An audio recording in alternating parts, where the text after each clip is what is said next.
తెల్లవారుజామున 6:30 గంటల ప్రాంతంలో ఈ ప్రమాదం జరిగినట్లు చెప్తున్నారు. ప్రస్తుతం మనం సంఘటన స్థలం వద్ద ఉన్నాము. బిగ్ టీవీ స్క్రీన్ మీద ఎక్స్క్లూజివ్గా చూడొచ్చు. అంటే హైదరాబాద్కి వెళ్తున్నటువంటి ఈ బస్సు టిప్పర్ అతివేగంగా వచ్చి ఢీ కొట్టడంతో ఒక్కసారిగా నుజ్జునుజ్జయింది. నేను ఒకసారి ఇక్కడ ఫ్రంట్ సైడ్ భాగాన్ని చూపించే ప్రయత్నం చేస్తున్నాను. ఎందుకంటే ఇదంతా కూడా బస్కి సంబంధించినటువంటి ఫ్రంట్ సైడ్ భాగం. ఇక్కడ డ్రైవర్ సీట్ ఉంటుంది, మనకి సీటు కూడా కనిపించడం లేదు అని అంటే ఎంతవరకు ప్రమాదం జరిగింది అనేది కూడా చాలా క్లారిటీగా కనిపిస్తుంది.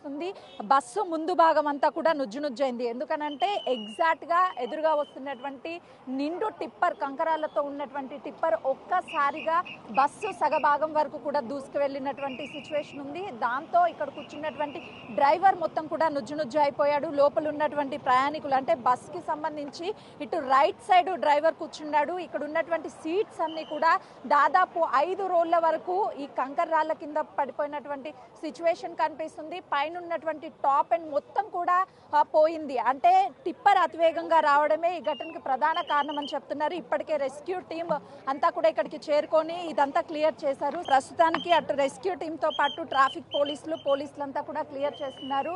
దాదాపు ఈ టిప్పర్ ఉన్నటువంటి సగభాగం అంతా ఈ బస్సులోకి చొచ్చుకుపోయినటువంటి విజువల్స్ బిగ్ టీవీ స్క్రీన్ మీద చూడొచ్చు. కొద్దిసేపటి క్రితమే 2 జేసీబీల సహాయంతో మొత్తాన్ని కూడా క్లియర్ చేశారు. అంటే బస్సుకి 2 సైడ్లో కూడా సేమ్ యాస్టీస్గా ఇదే సిచ్యువేషన్ ఉంది. ఇటు సైడ్ లెఫ్ట్ సైడ్ కూర్చున్నటువంటి వాళ్ళ సీట్లు కూడా మొత్తం ముందుకు పడిపోయాయి. అంటే ఆ ఓవర్ స్పీడ్గా వస్తున్నటువంటి టిప్పర్ వచ్చినటువంటి సమయంలో ఈ ప్రయాణికులంతా ఒక్కసారిగా ముందుకు పడిపోయినటువంటి పరిస్థితి చోటు చేసుకుంది. రెగ్యులర్గా కూడా ఇటు భారీ వాహనాలు అంటే రాత్రి వేళల్లో టిప్పర్లు కావచ్చు, లారీలు లోడింగ్స్తో వెళ్తూ ఉంటాయి.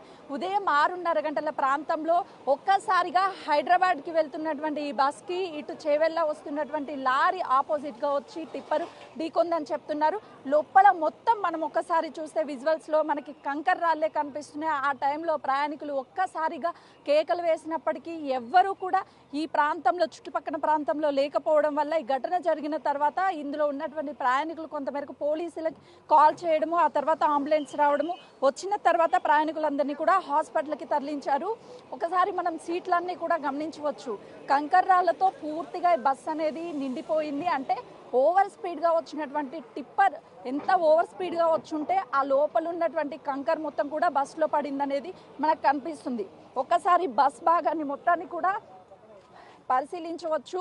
ఈ సీట్లకు ఉన్నటువంటి ఏదైతే ఈ డోర్స్ కావచ్చు, అదేవిధంగా అద్దాలు మొత్తం కూడా బ్రేక్ అయ్యాయి. అంటే ప్రమాదం ఎంతవరకు జరిగింది అనేది చాలా స్పష్టంగా కనిపిస్తుంది. ఆ టైంలో ప్రయాణికులు ప్రాణభయంతో కేకలు వేశారు. ఎవ్వరూ కాపాడే వాళ్ళు లేక ఆర్తనాదాలు మొత్తం కూడా వినిపించాయి. అంటే దాదాపు ఇందులో 40 మందికి పైగానే ప్రయాణికులు ప్రయాణిస్తుంటే 19 మంది చనిపోయారు. అందులో 12 మంది వరకు మహిళలు ఉన్నట్లుగా కూడా మనకు కీలకంగా అందుతున్నటువంటి సమాచారం. ఘటన తెల్లవారుజామున జరిగింది కాబట్టి ఇక్కడ చాలా మంది ప్రయాణికులు ప్రయాణిస్తూ ఉంటారు, వాహనాలు కూడా వెళ్తూ. ఈ ఘటన జరిగిన కొంతమంది అయితే మాత్రము చూసాము అని చెప్తున్నారు. వాళ్ళతో కూడా మాట్లాడించే ప్రయత్నం చేద్దాం. ఎందుకంటే గతంలో ఇలాంటి ఘటనలు ఎప్పుడైనా జరిగాయా, ఇదే ఫస్ట్ టైం అని చెప్పేసి. సంఘటన జరిగినప్పుడు మీరు ఎవరైనా ఉన్నారండి? సంఘటన జరిగినప్పుడు మేము కూడా రావడం లేదు. కానీ అన్నికంటే ముఖ్యంగా మీ మీడియా, మీ ఎలక్ట్రిక్ మీడియా వాళ్ళకి కూడా మేము కోరుతున్నది ఏంటంటే, మీరు ఈ యాక్సిడెంట్ లైన్కి వచ్చి 10 నిమిషాలు రాకముందు, యాక్సిడెంట్ రాకముందు ఏ రోడ్ అయితే బాగలేదో ప్రభుత్వాన్ని దృష్టికి మీరు అన్నితం మీ ఛానల్స్లలో రిపోర్ట్ చేస్తుంటే, గతంలో ఆలూరు గేట్ ఇలాగే జరిగింది. అక్కడ సంవత్సరం క్రితమే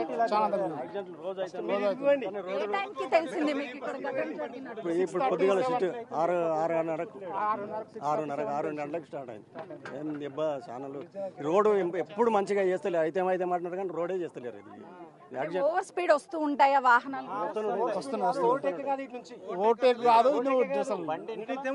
వేల వాహనాలు వెళ్తుంటే ఒక బండి ఓవర్టేక్ చేయాలంటే రిస్క్ తీసుకుంటే ఓవర్టేక్, అంతకుమించి ఓవర్టేక్ లేదు. ఆ రాడ్ల గురించి మీరు మీ టీవీలలో బాగా స్ప్రెడ్ చేయండి. గాయపడినటువంటి వాళ్ళ పరిస్థితి ఎలా ఉంది? వాళ్ళ పరిస్థితి హాస్పిటల్లో ఉన్నారు. ఇంకా నెక్స్ట్ ఏం వెళ్తుంది అనేది 18 మంది ఆల్రెడీ ఎక్స్పైర్డ్ అయినారు, ఇంకా కూడా సీరియస్ ఉన్నారు. అదే ప్రభుత్వం దృష్టికి ఏం తీసుకెళ్లాలంటే ఈ సంక్షేమ పథకాలు కాదు, ఈ పింఛన్లు కాదు ఇవ్వాల్సింది, రోడ్లు. చెప్పండి, అంటే ఈ హైవేల మీద ఎక్కువగా యాక్సిడెంట్ జరుగుతూ ఉన్నాయి. ఇంచుమించు రోజుకు ఒకటన్నా అవుతుంది. ఈ నుంచి అది అప్ప జంక్షన్ వరకు రోజుకు ఒకటన్నా ఖచ్చితంగా అవుతుంది యాక్సిడెంట్. ఏదో ఒకటి చిన్నదో పెద్దదో ఏదో ఒకటి కంపల్సరీ. మనగూడెం నుంచి అప్పదాకా ఎప్పటికి రోజు కంప్లీట్ రోడ్ కంప్లీట్ గా జల్దీ పెద్దగా చేసే ప్రయత్నం చేయాలి గవర్నమెంట్. ఏం చేస్తలేరు. సరే ఓకే. చూస్తున్నాం కదా. అయితే బస్సు ఓవర్ స్పీడ్ రావడమే ప్రధాన కారణం. అటు లారీ ఓవర్ స్పీడ్ కావచ్చు, అదేవిధంగా వాహనాలు కావచ్చు ఓవర్ స్పీడ్ వస్తుంటాయి. రెగ్యులర్ గా ఎక్కడొకక్కడ ఇలాంటి ఘటనలు జరుగుతున్నాయి. కేవలం అటు ఓవర్ స్పీడ్ మాత్రమే కాదు, రోడ్డు కూడా మరమ్మతులు వెంటనే చేస్తే ఇలాంటి ఘటనలు ఓవర్టేక్ చేసేటువంటి సమయంలోనే ఘటన జరుగుతుందని అని చెప్తున్నారు. అంటే బస్సుకి సంబంధించి ఆ మెయిన్ అక్కడ హైవే మీద ఉన్నటువంటి ఆ టిప్పరు అదేవిధంగా బస్ ని ఢీ కొట్టడము, వెంటనే బస్సును కూడా పక్కకు తీసే ప్రయత్నం చేశారు. అంటే ఇక్కడ ఒకసారి మనం విజువల్స్ లో కూడా చాలా క్లియర్ గా చూడొచ్చు. బస్ కి సంబంధించినటువంటి కింద భాగం అంతా కూడా పూర్తిగా డ్యామేజ్ అయింది. దాంతో పాటు అద్దాలు వీటన్నిటిని ధ్వంసమైనటువంటి పరిస్థితి ఉంది. వెనుకున్నటువంటి వాళ్ళు ఎలా అయినా సరే బయటపడాలి ప్రాణభయంతోనని చెప్పేసి బయటికి పరుగులు తీయాలి అని చెప్పేసి వాళ్ళు బయటకు వచ్చే ప్రయత్నం చేశారు. ఈ అద్దాల నుంచే మనం బిగ్ టీవీ స్క్రీన్ మీద ఎక్స్క్లూజివ్ గా చూడొచ్చు. ఈ మిర్రర్స్ లో నుంచే వెనుకున్నటువంటి వాళ్ళకి ఎలాంటి ప్రమాదం జరగలేదు. చిన్న చిన్న గాయాలవడంతో వెంటనే ఇందులో నుంచి బయటికి కిందకి దూకి వాళ్ళ ప్రాణాలను కాపాడుకున్నారు. డివైడ్ చేశారు. కొద్దిసేపటి క్రితమే 2 క్రేన్ల సహాయంతో ఆ లారీని ఆ టిప్పర్ ని కూడా తీసినటువంటి పరిస్థితి ఉంది. ఒక్కసారి నేను టిప్పర్ దగ్గరికి వెళ్ళి ఆ విజువల్స్ ని చూపించే ప్రయత్నం చేస్తాను. ఫ్రంట్ సైడ్ టిప్పర్ మనకి వెనక సైడ్ మాత్రమే కనిపిస్తుంది. ఎలాంటి డ్యామేజ్ అనేది మనకి అవ్వలేదు. ఫ్రంట్ సైడ్ ఏదైతే ఉందో అది మాత్రమే బస్కు ఉన్నటువంటి ఫ్రంట్ సైడ్ కి దూసుకు వెళ్ళడం వల్ల ఆ టిప్పర్ ఫ్రంట్ సైడ్ తో పాటు బస్సు ఫ్రంట్ సైడ్ కూడా మొత్తం నుజ్జు అయిపోయింది. ఒక్కసారి మనం టిప్పర్ ని చూస్తే ఎంతవరకు డ్యామేజ్ అయింది, అది ఎంతవరకు జరిగింది ప్రమాదం అనేది కూడా మనకి క్లియర్ గా కనిపిస్తుంది. ఫ్రంట్ సైడ్ మనకి ఎక్కడా కూడా డ్రైవర్ కూర్చున్నటువంటి సీటు మొత్తం పూర్తిగా ధ్వంసమైనటువంటి విజువల్స్ బిగ్ టీవీ స్క్రీన్ మీద చూడొచ్చు. ఒక్కసారి మనం ఈ ఫ్రంట్ సైడ్ కి సంబంధించి కూడా ఎంతవరకు నుజ్జు అయింది అనేది కనిపిస్తుంది. ఈ లెఫ్ట్ సైడ్ ఫ్రంట్ సైడ్ భాగం మొత్తం కూడా లోపలికి వెళ్ళిపోయింది. అంటే బస్సు ని ఏ వరకు డ్యామేజ్ చేసింది అనేది కూడా మనకి స్క్రీన్ మీద కనిపిస్తుంది. ఒక్కసారి అశోక్ లైలాండ్ కి సంబంధించినటువంటి ఈ టిప్పర్ కి ఒక్క ఫ్రంట్ భాగం మొత్తం కూడా ఇదే పరిస్థితి ఉందని చెప్పుకోవాలి. డ్రైవరు నడిపినటువంటి టైంలో తెల్లవారుజాముడు కావడము, అదేవిధంగా ఓవర్ స్పీడ్, ఈ 2 కారణాలుగానే చెప్తున్నారు. ఈ ఫ్రంట్ సైడ్ అంతా కూడా పూర్తిగా ధ్వంసమైపోయింది. సీట్లో ఉన్నటువంటి పర్సన్ మొత్తం అక్కడికక్కడే మృతి చెందినటువంటి ఘటన చోటు చేసుకుందని చెప్పాలి. ఒకసారి నేను ఈ టిప్పర్ కి సంబంధించి ఆ డ్రైవర్ సీటు భాగం ఏదైతే ఉందో అక్కడ చూపించే ప్రయత్నం చేస్తున్నాను. ఇది మాత్రము ఆ టిప్పర్ డ్రైవర్ కూర్చున్నటువంటి సీటు. ఒక్కసారిగా ముందుకు వెళ్ళినటువంటి ఆ టిప్పర్ బస్సులోకి చొచ్చుకుపోయిన తర్వాత ఈ రైట్ సైడ్ ఉన్నటువంటి, అంటే డ్రైవర్ కి రైట్ సైడ్ ఉన్నటువంటి భాగం మొత్తం కూడా నుజ్జు అయిపోయింది. ఆ టిప్పర్ ఎక్కడి నుంచి వస్తుంది, ఎవరిది అనేది మాత్రం ఇంకా క్లారిటీ లేదు. టిప్పర్ డ్రైవరు అతి ఓవర్ స్పీడే ప్రధాన కారణం అని చెప్పేసి పోలీసులు చెప్తున్నారు. ఈ టిప్పరు ఒక్కసారిగా టిప్పర్ ని కంట్రోల్ చేయలేక బస్కి ఉన్నటువంటి బస్ని ఓవర్ స్పీడ్తో ఢీకొట్టడంతో లోపలికి చొచ్చుకుపోయింది. అందులో ఉన్నటువంటి ప్రయాణికులకు కూడా గాయాలవడము, 19 మంది చనిపోవడం జరిగింది. కానీ టిప్పర్లో కేవలము డ్రైవర్ ఉన్నాడని చెప్తున్నారు. డ్రైవర్కి తీవ్ర గాయాలైనాక తను కూడా చనిపోయాడు అని చెప్పేసి ఇప్పుడు పోలీసులు వెల్లడించారు. అయితే ఈ టిప్పర్ ఎవరిది, రెగ్యులర్గా ఇదే రూట్లో వస్తుందా లేదంటే ఫస్ట్ టైం ఈ రూట్లో వస్తుందా అనేది కూడా ఇంకా క్లారిటీ లేదు. అంటే ఓవర్లోడ్ ఉన్నటువంటి టిప్పర్ మనం చూస్తే ఎంత పెద్దగా మనకి టిప్పర్ కనిపిస్తుందో అర్థమవుతుంది. నార్మల్గానే ఇది కొన్ని వందల టన్నుల వరకు ఈ టిప్పర్ వెయిట్ అనేది ఉంటుంది. అందులో లోడింగ్ అని అంటే ఆ కంకర వెయిటేజ్ ఇంకా ఎక్కువగా ఉంటుంది. కాబట్టి అప్పుడు హెవీగా ఉన్నటువంటి వాహనాలు చాలా వరకు స్లోగా వెళ్ళాలి. కానీ వీళ్ళు ఓవర్ స్పీడ్గా వెళ్ళడము, దాంతోపాటు లోడింగ్గా ఉన్నటువంటి బండ్లు కూడా కొంతమేరకు స్లోగా వెళ్ళాలి. ఆ ఓవర్ స్పీడ్ని రెండింటిని, అటు వెహికల్ వెయిట్ని అదేవిధంగా అందులో ఉన్నటువంటి లోడ్ని రెండింటిని బ్యాలెన్స్ చేయలేక బ్రేక్ వేసినా కూడా ఆగకపోవడం వల్ల అటుగా వస్తున్నటువంటి ప్రైవేట్ బస్లోకి ఒక్కసారిగా ఈ టిప్పర్ చొచ్చుకుపోయిందని చెప్తున్నారు. వెనుక సైడ్ భాగంలో ఎక్కడా మనకి డ్యామేజ్ అయినట్లు ఎక్కడా కనిపించడం లేదు. కేవలము ఫ్రంట్ సైడ్ మాత్రమే ఆపోజిట్గా వెళ్తున్నటువంటి లారీ, ఆపోజిట్గా వస్తున్నటువంటి అంటే ఎదురెదురుగా వెళ్తున్నటువంటి బస్సు, అదేవిధంగా ఈ టిప్పర్, ఈ 2 ఢీకొట్టి ఈ ప్రమాదం జరిగింది అని చెప్పేసి పోలీసులు చెప్తున్నారు. ఒక్కసారి మనం టైర్స్ని పరిశీలించవచ్చు. ఎందుకనంటే బ్రేక్ వేసినటువంటి టైమ్స్లో కూడా ఈ టైర్లు అనేవి చాలా గ్రిప్ ఉండాలి. ఒక్కసారిగా బ్రేక్ వేసినప్పుడు ఇవి టైర్లు ఆగాయి అంటే ఎలాంటి ప్రమాదాలు జరుగు. కానీ టైర్లు కూడా ఆ టైంలో స్కిప్ అవుతూ ఎక్కువగా ఉంటాయి. కాబట్టి టైరు పేలిపోయింది కూడా మనకి విజువల్స్లో కనిపిస్తుంది. ఇదంతా బ్లాస్ట్ అయింది. ఆ టైర్స్ కూడా పూర్తిగా ధ్వంసమైనటువంటి పరిస్థితి కనిపిస్తుంది. పైన ఉన్నటువంటి వెహికల్, ఇంత హెవీ వెహికల్ లోపల బస్ లోపలికి చొచ్చుకుపోయినప్పుడు అందులో ఉన్నటువంటి ప్రయాణికులు ప్రాణభయంతో కేకలు వేశారు, ఎవరు కాపాడండి కాపాడండి అని చెప్పేసి. అప్పటికే కొంతమందికి గాయాలయ్యాయి, మరికొంతమంది ఆ కంకర రాళ్ళల్లో చిక్కుకుపోయి అక్కడికక్కడే ప్రాణాలు కోల్పోయారు. కళ్ళ ముందే ప్రాణాలు కోల్పోతున్నటువంటి వాళ్ళని కాపాడలేక ఒకవైపు వాళ్ళకి తగిలినటువంటి గాయాలతో ఆ బాధ ఒకవైపు భరించలేక ప్రయాణికులు బిక్కుబిక్కుమంటూ ఎవరైనా వచ్చి మమ్మల్ని కాపాడితే బాగుండు అని చెప్పేసి ప్రాణభయంతో విలవిల్లాడిపోయినటువంటి పరిస్థితి ఉంది. ఈ ఘటన చూడడానికి చుట్టుపక్కల ఉన్నటువంటి వాళ్ళంతా కూడా ఉదయం 6:30 గంటల ప్రాంతంలో జరిగింది. తరచూ ఇలాంటి ఘటనలు ఇక్కడ జరుగుతూనే ఉన్నాయి అని చెప్తున్నారు. మనం చుట్టుపక్కల కూడా చూడొచ్చు, చాలా మంది ఇక్కడికి ఈ ఊరికి సంబంధించినటువంటి వాళ్ళు వచ్చారు ఈ ఘటన జరగడం. కానీ గతంలో కూడా ఇలాంటి ఘటనలు జరుగుతున్నాయి. రోడ్డు అదేవిధంగా ఓవర్ స్పీడ్, ఈ రెండు ప్రధాన కారణం అని చెప్తున్నారు. పోలీసులు ఎలాంటి ట్రాఫిక్ లేకుండా ఉండేందుకు ఇక్కడికి వచ్చినటువంటి వాళ్ళని ఎక్కడికక్కడ క్లియర్ చేస్తున్నారు. వాహనాలు కూడా ఎక్కడ ఆగకుండా ఎలాంటి ట్రాఫిక్ ఇబ్బందులు లేకుండా ట్రాఫిక్ని కూడా డైవర్ట్ చేసినటువంటి సిచ్యువేషన్ ఇక్కడ నెలకొందనే చెప్పాలి. మొత్తానికైతే ఈ ఘటన మరొకసారి డ్రైవర్లు నిర్లక్ష్యం వహిస్తే ప్రాణాలు పోయే పరిస్థితి ఉంటుంది అని చెప్పడానికి ఇదొక ఎగ్జాంపుల్ అని చెప్పాలి. కర్నూలులో జరిగినటువంటి ఘటన మరొకసారి ఇలాంటి ఘటన జరగడం వల్ల ఇటు ప్రయాణికుల్లో ఒక భయం ఏర్పడుతుంది. అంటే డ్రైవర్లు నిర్లక్ష్యం వహిస్తే ప్రయాణికుల ప్రాణాలు పోతాయి అని చెప్పడానికి ఇదొక ఎగ్జాంపుల్గా చెప్పొచ్చు. దాదాపు ఇక్కడ జరిగినటువంటి ఘటనకి సంబంధించి ఒక 500 మీటర్స్ వరకు ఈ బస్ అనేది స్లో చేయలేక, అదేవిధంగా ఆ ఎదురుగా వస్తున్నటువంటి టిప్పర్ కంట్రోల్ చేయలేక పూర్తిగా ఈ ఘటన జరిగింది అని చెప్తున్నారు. ఈ రోడ్డు మొత్తము రక్తపు మడుగుల్లో మొత్తం కూడా ఉంది. ఎందుకనంటే దాదాపు 19 మంది చనిపోయారు, 19 మందికి పైగానే గాయాలయ్యాయి అని అంటే ఆ టైంలో ఇక్కడ వాళ్ళ ఆర్తనాదాలు ఎంతగా వినిపించి ఉంటాయో మనకు అర్థమవుతుంది. ఇప్పటికీ కూడా అదంతా క్లియర్ చేయడానికి ఇంకా టైం పడుతుంది. లోపల ఏమైనా ఉన్నాయా, ఇంకా బాడీస్ ఏమైనా ఉన్నాయని చెప్పేసి లోపల ఉన్నటువంటి కంకర్నంతా కూడా అటు క్లియర్ చేస్తున్నారు. అదంతా తీసిన తర్వాత మాత్రమే ఇంకా ఎవరైనా ఉన్నారా లేదా అనేది కూడా ఒక క్లారిటీ వచ్చే అవకాశం ఉంటుంది.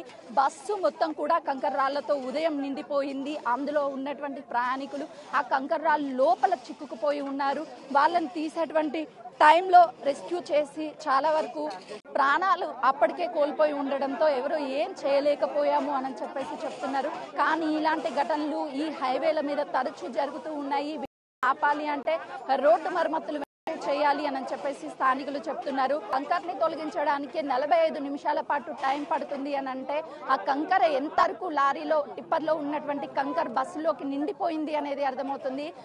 దాని కింద ఉన్నటువంటి మనుషులు క్షణము ఎంత నరకం అనుభవించి ఉంటారో. ఒకవైపు ఓవర్ స్పీడ్ గా వచ్చినటువంటి టిప్పర్ బస్సు లోపలికి దూసుకుపోయింది. కళ్ళ ముందే చూసినటువంటి ప్రయాణికులు ప్రాణభయంతో బిక్కుబిక్కుమంటుంటే మరికొంతమంది ఆ కంకర రాళ్ల కింద పడి ఆ ప్రాణం పోయేటువంటి సమయంలో ఎంత ఆర్తనాదాలు చేసి ఉంటారు. కళ్ళ ముందు తమ పిల్లల ప్రాణాలు కోల్పోవడంతో వాళ్ళ ఆర్తనాదాలు మొత్తం కూడా అరుపులు, కేకలు. ఆ సమయంలో ఎవరైనా వచ్చి మమ్మల్ని కాపాడితే బాగుండు అని కళ్ళు తెరిచే లోపే ఆ ప్రాణాలు గాలిలో కలిసిపోయాయని చెప్పాలి. ఇది కేవలము టిప్పర్ డ్రైవర్ యొక్క నిర్లక్ష్యంగా చెప్తున్నారు. మొత్తం సీట్లు అంటే ఈ ఆర్టీసీ బస్సులో 40 మందికి పైగానే ఉన్నారని చెప్తున్నారు. కొంతమంది 60 మంది ప్రయాణికులు ఉన్నారని కూడా చెప్తున్నారు. కాబట్టి వాళ్ళందరూ ఎక్కడికి సంబంధించినటువంటి వాళ్ళు ఏంటి అని చెప్పేసి వాళ్ళ వివరాలను సేకరించే పనిలో పోలీసులు ఉన్నారు. ఫస్ట్ ఆఫ్ ఆల్ దీని కింద ఎవరైనా ఉన్నారా అని చెప్పేసి సహాయక చర్యలను అయితే ముమ్మరం చేశారు. బస్సులో ప్రయాణిస్తున్నటువంటి వాళ్ళ లిస్ట్ అవుట్ కూడా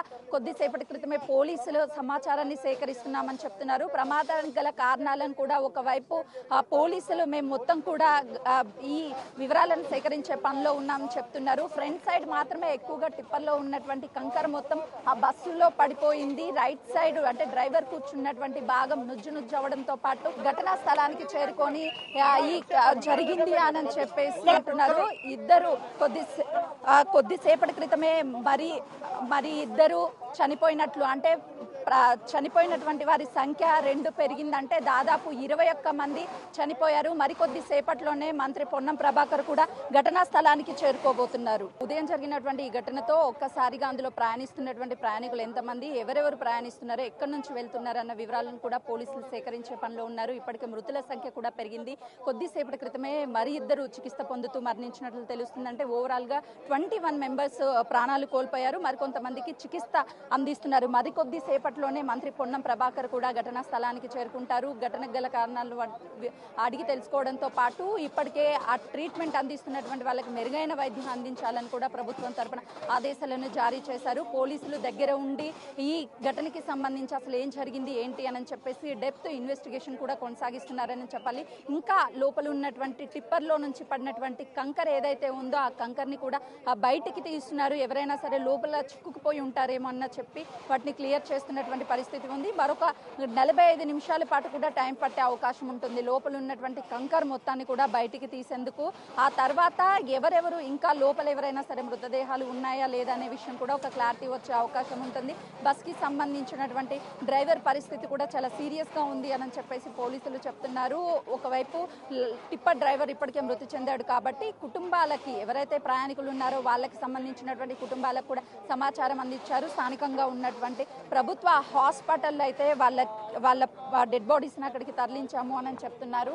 ఆ తర్వాత ఈ ఘటనకి సంబంధించి పూర్తి స్థాయిలో ఇన్వెస్టిగేషన్ చేసి అసలు ఏం జరిగింది ఏంటి అన్న వివరాలు కూడా బయటకు వచ్చే అవకాశం ఉంటుంది. అటు పోలీసులు అయితే ఫస్ట్ ఆఫ్ ఆల్ వాళ్ళ సంఘటన స్థలానికి చేరుకున్న దగ్గర నుంచి వాళ్ళకి బయటికి హాస్పిటల్కి తీసుకువెళ్ళి మెరుగైన చికిత్స అందిస్తున్నాము, వాళ్ళ కుటుంబ సభ్యులకు కూడా సమాచారాన్ని అందించాము అని చెప్పేసి పోలీసులు చెప్తున్నారు. ఇలాంటి హైవేలు కావచ్చు, లేదు అని అంటే ఇలాంటి దారుల్లో తెల్లవారుజామున ఎక్కువగా లారీస్ కావచ్చు, టిప్పర్లు, హెవీ వాహనాలకి ఆ టైంలో పర్మిషన్ ఉంటుంది కాబట్టి రాత్రి నుంచి పగలు వేళల్లో వెళ్తూ ఉంటాయి. అదే టైంలో బస్సులు కూడా వెళ్తూ ఉంటాయి కాబట్టి ఒకవైపు నిద్రమత్తు కారణం అయితే ఓవర్ స్పీడ్ కూడా ఒక కారణం అని చెప్పొచ్చు. ఒకసారి మనం రోడ్ని చూస్తే అటు నుంచి వస్తున్నటువంటి ఎగ్జాక్ట్గా ఇప్పుడు నేను నిల్చున్నటువంటి ప్రాంతం నుంచి బస్సు వస్తున్నటువంటి టైంలో ఈ రోడ్డును ఒకసారి మనం చూడొచ్చు. అంటే ఒక సైడ్ డౌన్కు ఉంది, మరొక సైడ్ హైట్లో ఉంది. మిడిల్లో ఏదైతే ఉందో ఆ మిడిల్కి సంబంధించి కొంత హైట్ ఉంది. అంటే మనకి ఇక్కడ బస్సు వచ్చేటువంటి టైంలో ఉన్నటువంటి మార్క్స్ కూడా మనకి చాలా